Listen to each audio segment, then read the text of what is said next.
తీసుకున్నాను. పరిశుద్ధుల విమోచకడాన్ని పరిశుద్ధ నామం బట్టి వందనాలు చెల్లించుకుంటున్నాను తండ్రి. రాత్రంతా మాకు మంచి నిద్ర ఇచ్చినందుకు వందనాలు. ఉదయ కాలంలో ప్రభా నీ పాద సన్నిధికి వచ్చినప్పుడు బలపరిచినందుకు వందనాలు.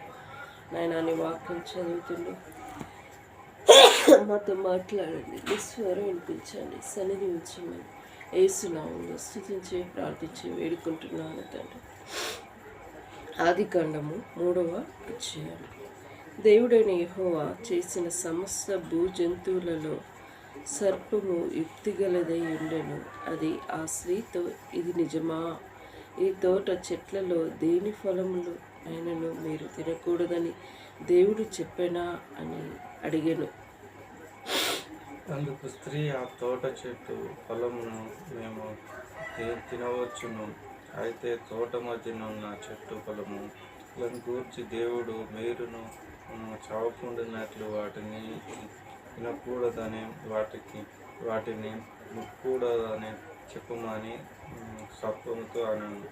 అందుకు సర్పము, మీరు చావనే చావరు, ఏలైనగా మీరు వాటిని తిని దినమున మీరు కన్నులు తెరవబడినని, మీరు మంచి చెడ్డలు ఎరిగిన వారై దేవదూతల వలె ఉందురని దేవునికి తెలియనని స్త్రీతో చెప్పగా, స్త్రీ ఆ వృక్షమును ఆహారమునకు మంచిదనియు కన్నులకు అందమైనదనియు వివేకమిచ్చు రమ్యమైనదైనను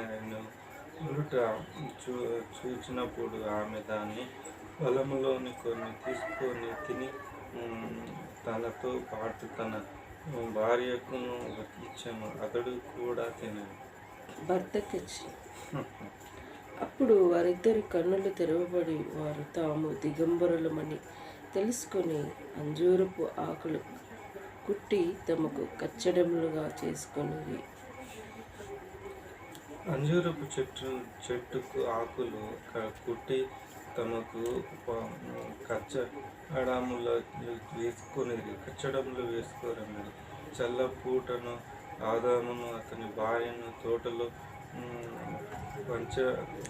సంచరించుచున్న దేవుడైన యెహోవా స్వరమును విని దేవుడైన యెహోవా ఎదుటికి రాకుండా తోట చెట్ల మధ్యన దాక్కొనగా, దేవుడైన యెహోవా ఆదాము పిలిచి, నీవు ఎక్కడ ఉన్నావనను. అందుకు అతడు, నేను తోటలో ఉన్న స్వర్పమును విన్నప్పుడు, నీ స్వరము విన్నప్పుడు దిగంబరినిగా నుంటినిగా భయపడకు, దాచుకున్నట్టు అని.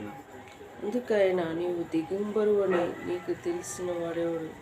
నీవు తినకూడదని నీకు ఆజ్ఞాపించిన వృక్షఫలం తింటివా అని అడిగాను. అందుకు ఆదాము, నాతో నుండుటకు నీవు నాకిచ్చిన ఈ స్త్రీయే నీ వృక్షఫలము కొని నీకీయగా నేను తింటినాను. అప్పుడు దేవుడైన యెహోవా స్త్రీతో, నీవు చేసిన ఏమిటి అడగగా, స్త్రీ, స్వర్పము నన్ను మోసపుచ్చినందున తింటినాను. అందుకు దేవుడైన యెహోవా సర్పముతో, నీవును దీన్ని చేసినందున పశువులన్నింటిలోనూ జంతువులు అన్నింటిలోనూ నీవును శపించబడి దానివై నీ కడుపుతో పాకు, నీవును బ్రతుకు దినములన్నీ నేను తిందువు. మరియు నీకును స్త్రీకిని నీ సంతానమునకు ఆమె సంతానమునకు వైరం కలుగ చేసేదనని, అది నిన్ను తల మీద కొట్టును, నువ్వు దాన్ని మడమ మీద కొట్టుదు అని చెప్పాను. ఆయన స్త్రీతో నీ ప్రయాసముని గర్భవేదన మిక్కిలి హెచ్చించుదను, వేదనతో పిల్లలను కను అని భార్య నీకును వాంఛ కలుగును, అతడు నిన్ను ఏలునని చెప్పాను. ఆయన ఆదాముతో, నీవు నీ భార్య మాట విని తినవద్దనని నేను నీకు ఆజ్ఞాపించిన వృక్షఫలం తింటివి గనక నీ నిమిత్తం నేల శిబ్బింపబడి ఉన్నది. ప్రయాసంతో నేను బ్రతుకు దినములన్నిటి దాని పంట తిందు. అది ముండ్లు దుబ్బెలను గచ్చిపొదలను నీకును మొలిపించును. ఆ పొలంలోని పంట తిందువు. నీవు నేలకు తిరిగి చేరుకో. నీ ముఖము చెమట కారి ఆహారం తిందువు. ఎలానగా నేల నుండి నీవు తీయబడి తిని నీ మన్నే గనుక తిరిగి మన్నైపోదు అని చెప్పాను. ఆదాము తన భార్యను అవ్వ అని పేరు పెట్టెను. ఏలయనగా ఆమె జీవం గల ప్రతి వానికి తల్లి. దేవుడైన యెహోవా ఆదామునకు అతని భార్యకును చర్మము చొక్కాయిలను వేయించి వారిని తొడిగించెను. అందుకు దేవుడైన యెహోవా, ఇదిగో మంచి చెడ్డలను ఎరిగినట్లుగా ఆదాము మనలో ఒక్కని వంటి వాడవాయను. కాబట్టి అతడు ఒకవేళ తన చేయి చాచి జీవవృక్ష ఫలమును కూడా తీసుకొని తిని నిరంతరము జీవించునేమో అని. దేవుడైన యెహోవా అతడు ఏ నేల నుండి తీయబడినో దాన్ని సేద్యపరచుటకు ఏదైనా తోటలో నుండి అతను పంపివేశాడు. అప్పుడు ఆయన ఆదాము వెళ్ళగొట్టిన ఏదైనా తోటకు తూర్పు దిక్కున కేరూబులను జీవవృక్షములను పోలు మార్గమును కాచుకొనుటకు అటు ఇటు తిరుగులాడుచు ఖడ్గజ్వాలము నిలవబెట్టాను. ఖడ్గజ్వాలము నిలవబెట్టాను. ఈ 3వ అధ్యాయంలో చూసుకుంటూ పోతూ ఉంటే మరి దేవుడు సర్పము అవ్వని ఏ విధంగా మోసపుచ్చింది. ఫస్ట్ 3 వచనాల్లో చూసుకుంటూ పోతుంటే, దేవుడైన యెహోవా చేసిన సమస్త భూజంతువులలో సర్పము యుక్తిగలదై ఉండి అది ఆ స్త్రీతో, ఇది నిజమా? ఈ తోట చెట్లలో దేని ఫలములైనను మీరు తినకూడదని దేవుడు చెప్పానా అని అడిగాను. అవును, మరి దేవుడు చెప్పాడు అని సర్పంతో అవ్వ అంటుంటే, అవ్వని సర్పం ఏ విధంగా మోసపుస్తుందంటే, ఇది నిజమా? ఇలా చెప్పిండా? తినకూడదని చెప్పాడా అని అంటే మోసపించడానికి ఈ లోకముల మనుషులు మనల్ని మాటలతో మభ్యపిస్తూ ఉంటుంటారు. అవునా, హే నిజంగా అట్లా కరెక్ట్ అని నిజంగానరా? అదేం కాదురా, పోయి తెచ్చుకుని తిందాంపా అని అంటూ ఉంటారు. అదేవిధంగా ఇదే జరిగింది ఇక్కడ.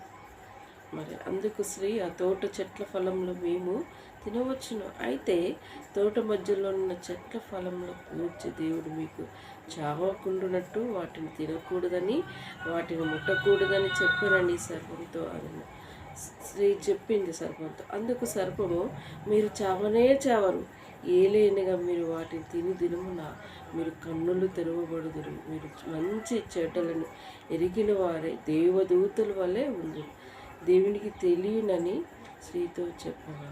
చూసావా, ఇగో అట్లానే ఏం కాదు, మీరు తింటే మంచి చెడ్డలు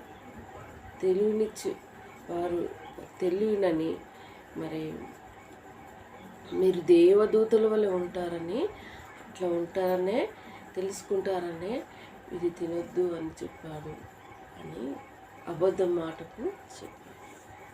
మంచి చెడ్డలు, మరి మంచి అనేది తెలిసిపోయింది, చెడు అనేది తెలిసిపోయింది. అది తిన్నాక మంచి అనేది తెలిసిపోయినాక మంచిలోనే బ్రతకాలి, కానీ మరి చెడులోనే ఎందుకు వెళ్ళాలి?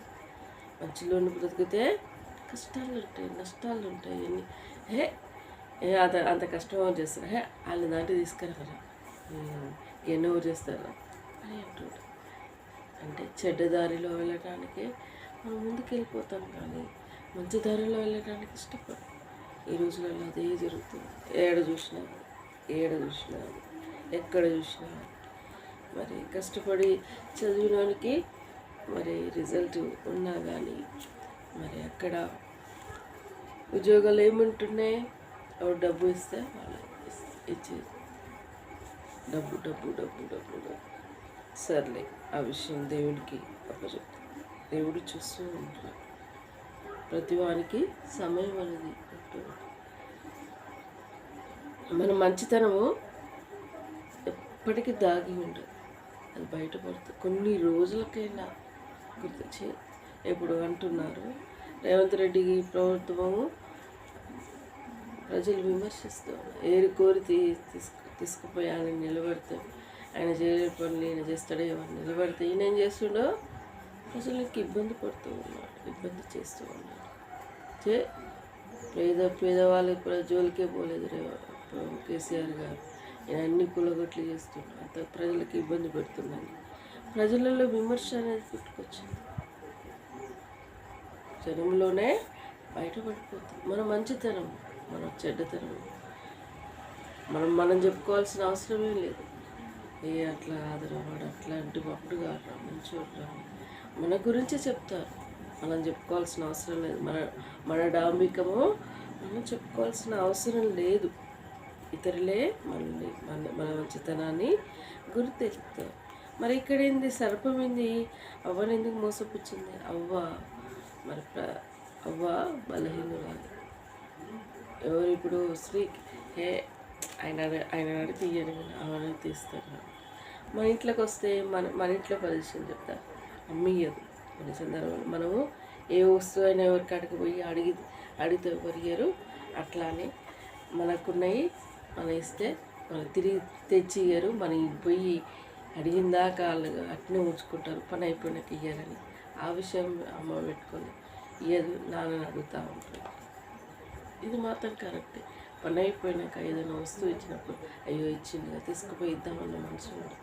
ఇక పలానా టైం మనకి అది ఆ వస్తువుతో పని పట్టినప్పుడు అది పలానా వాళ్ళు తీసుకుపోయారు ఇంకా ఇవ్వలేదు కదా నాయన అని అప్పుడు మనం మళ్ళీ వాళ్ళ కాడికి పోయి మనం అడుక్కోవాల్సి వచ్చిన పరిస్థితి. అలాంటి చెడ్డ గుణాలు ఉన్నాయి. అందుకోసమే అమ్మ ఇవ్వకూడదు, ఇచ్చి మన ప్రయాసపడకూడదు అంటుంది. సో నాన్ననేమో ఉండలేక ఇస్తుంది, అయ్యో అవసరం వచ్చింది అని ఇస్తుంది. ఇదే జరుగుతుంటుంది ఇక్కడ కూడా. మరి సర్పము యుక్తి కలిదై అదాన్ని అవ్వని మోసపుచ్చి వారిని పాపంలోనికి వెళ్ళేటట్టు చేసింది. పాపం తినొద్దన్న పండు తిన్నారు, దిగంబరులయ్యారు. దిగంబరులయ్యి దేవుడు ఏదేళ్ళు తోటలో చల్లది పూట ఆదాముని పిలిచినప్పుడు ఆదామా ఎక్కడ ఉన్నావు అంటే మీ దిగంబరులమే ఉన్నాము, నీ ఎదుటికి రాలేకపోయాము, ఇగో ఈ చెట్ల మధ్య ఆకులు కచ్చడలు కప్పుకొని ఉన్నాము అంటే నువ్వు దిగంబరువై ఉన్నావని నీకు చెప్పిన వారు ఎవరు అంటే ఈ స్త్రీ, నువ్వు నాకు సాటి అయిన స్త్రీ, ఈ సహకారిగా ఇచ్చిన ఈ స్త్రీ ఇచ్చిన పండు నేను తిన్నాను, నేను ఇలా అయిపోయాను. తను కూడా ఆలోచించలేదు. మరేమో ఆ పండ్లు ఆ చెట్టు అని ఆయనకు కూడా తెలియకపోయి ఉండొచ్చు, తినే పండ్లే కదా అని తిని ఉండొచ్చు. మరి చివరికి వాళ్ళిద్దరూ పాపం చేసి సిగ్గు ఎరిగి మరి దేవుని కాడ లేకుండా దేవుడు కోపం వచ్చింది. ఆ ఏదెన్నుల తోటలో నుండి దేవుడిని ఆదాము నవ్వుని నిలగొట్టాడు. ఎంత బాధ అనిపిస్తుంటుంది. ఒక కాడ ఒక ఉద్యోగం చేసే కాడ నమ్మకంగా కొన్ని సంవత్సరాలు పని చేసినాక ఏదో బై మిస్టేక్ జరిగినప్పుడు అక్కడ ఆఫీస్ నుండి వాళ్ళు సస్పెండ్ ఏదో జరిగినప్పుడు ఎలగొట్టినప్పుడు మంచి వ్యక్తికి అయితే బాధ అనిపిస్తూ ఉంటుంది. చెడ్డ వ్యక్తి అయితే పోతాం ఇదేంద్రామో వేరే సంపాదించుకుంటాం. కొన్ని సందర్భాలలో కొన్ని జరుగుతూ ఉంటాయి. ఇక్కడ కూడా అదే జరిగింది. ఏదేని తోటలో అన్ని దినాలు మంచి చక్కగా ఆ ఏదేని తోట చేసుకుంటూ ఇష్టం వచ్చిన పండ్లు తినుకుంటూ మంచిగా బ్రతికి వాళ్ళ జీవితాల్లో సర్పం మోసపుచ్చినదై వాళ్ళ మాట విని కష్టాలు పాలు అయ్యాల్సి వచ్చింది. సర్పపు మాట ఇంతేముంది, కష్టపనే అయిపోయింది. దేవుడు శపించాడు పామును. నువ్వు అప్పుడు పాముకి రెక్కలుండి ఎగిరిపోయేదట, పాముకి రెక్కలు లేకుండా అయిపోయింది. ఇక నేల నుండి పాక్కుంటూ నువ్వు వెళ్ళిపోతావు, మన్ను తింటావు, నరునికి నీకు వైరం ఉంటుంది, నరుడు నిన్ను కళ్ళ మీద కొడతాడు అని చెప్పి. అదే మనం ఎప్పుడు పాముని వస్తే ఎడగొడతాం, నడుము కొట్టినా తోక కొట్టినా మళ్ళీ బ్రతికి మళ్ళీ అవుతుంది అని తలకాయ మీదనే పాము కొట్టి చంపేస్తాం. బైబిల్లో ఫస్టే చెప్పబడింది, నిన్ను తల మీద కొట్టి చంపేస్తారు. సో సర్పం అయిపోయింది. ఆదాము అవ్వకేం చేశాడు, కష్టపడి భూమిని సేద్యం చేస్తావు, నీ పిల్లల కోసం నువ్వు ప్రయాసపడతావు. నువ్వు అవ్వకేంది, నువ్వు ప్రసవ వేదనతో నీ పిల్లల్ని చేస్తూ ఉంటావని అవ్వకి చెప్పుకుంటూ వెళ్ళాడు. ఇదే విధంగా ఈనాడు అదే జరుగుతూ ఉండాలి. ఆనాటి నుండి ఈనాటి వరకు దేవుడు చెప్పించాడు ఆదాము వంశాలు. అదే కష్టం ఈనాడు కష్టము చేసి బ్రతకాల్సిన స్థితి. దేవుడు ఈ మాటలు దీవించి ఆశ్రయించుగాక. ప్రార్థించుకున్నాం. పరిశుద్ధుడా, విమోచకుడానికి పరిశుద్ధమైన నామం బట్టి ఉన్నాం. తిరిగి ఈ రోజు కోసం సిద్ధపరిచాము ఆయన. మా భవిష్యత్తు ప్రణాళిక నీ చిత్తమే మా ఇళ్ళ జరిగించండి. సలుగా చిక్కబెట్టే శోధన నుండి కీడపాయ నుండి కాపాడండి ప్రభా.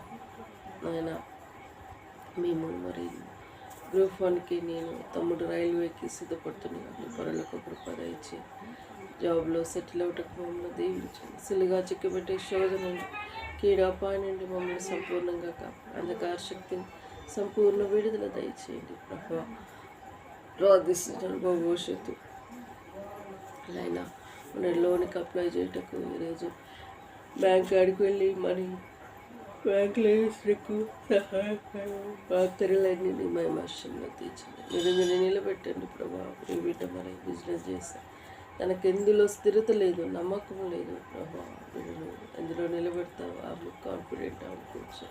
బిడ్డల భవిష్యత్తు నీ చెప్తూ మీ వారి ఏళ్ళ జరిగించి పాప ఊబిలో చిక్కకుండా దేవాలోక దాస్యత్తులాగా వాళ్ళు బ్రతకకుండా దేవా వారిని కృపలో వారి భవిష్యత్తు నీ చెప్తూ మీ వారి ఏళ్ళ జరిగించి అంధకార శక్తిని సంపూర్ణ విడుదల దయచేయండి ప్రభా.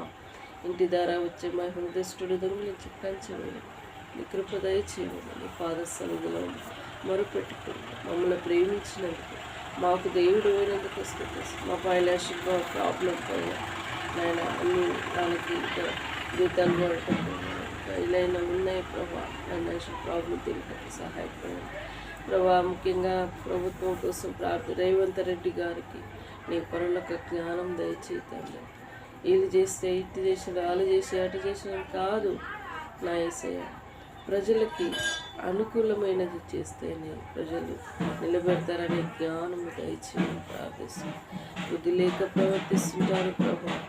అధికారంలోకి వచ్చినాక జ్ఞాపకం చేసుకో.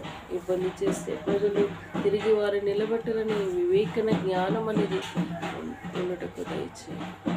ఇంతవరకు ప్రేమించి ఇచ్చిన సమయాన్ని బట్టి ఉన్నాను. నాన్నమ్మని ఇంతవరకు కొనసాగించినందుకు వందనాలు. వారి రిటైర్ అయ్యే ఏజ్ ప్రభా. మా ఇద్దరి లైఫ్ సెటిల్ అవుటకు మార్గం సరళపరచండి అయా. వివాహం జరుగుటకు మార్గం సరళపరచండి. మాకు ఇచ్చిన వ్యక్తిగత వాగ్దానాన్ని నెరవేర్చండి. గుడ్ ఫ్రైడే, ఈస్టర్ దినాలు మాకు సంతోషం నింపండి ప్రభా. నేను లోన్ అప్లై చేయండి. తిరిగి ప్రేమతో పంపిన ప్యాకేజ్ రిసీవ్ చేసుకుంటాను. ఇవి నా జీవితంలో ఉన్నాయి ప్రభా. సహాయపడండి. నీ చిత్తంలో ఉంటే అది సహాయం జరుగుతుంది ప్రభా. నీ చిత్తమే మా ఇళ్ళ జరిగించమని ప్రార్థిస్తాం. నీ భవిష్యత్తు మ్యారేజ్ విషయంలో నీ చిత్తమే మా ఇళ్ళ జరిగించండి తండ్రి. మానవులు ఏ పాటి వారం ప్రభా. మా పరులకు తల్లిగా తండ్రిగా యాజకత్వం వహించి మా భవిష్యత్తు తీర్చిదిద్దామని ప్రార్థిస్తూ వందనాలు చెల్లించుకోండి. రాని కుటుంబాన్ని కూడా వారి క్రియలు తీర్చండి. నిరంజనిగా ఆపుకోండి. వారి కుటుంబంలోకి ఆపుకోండి.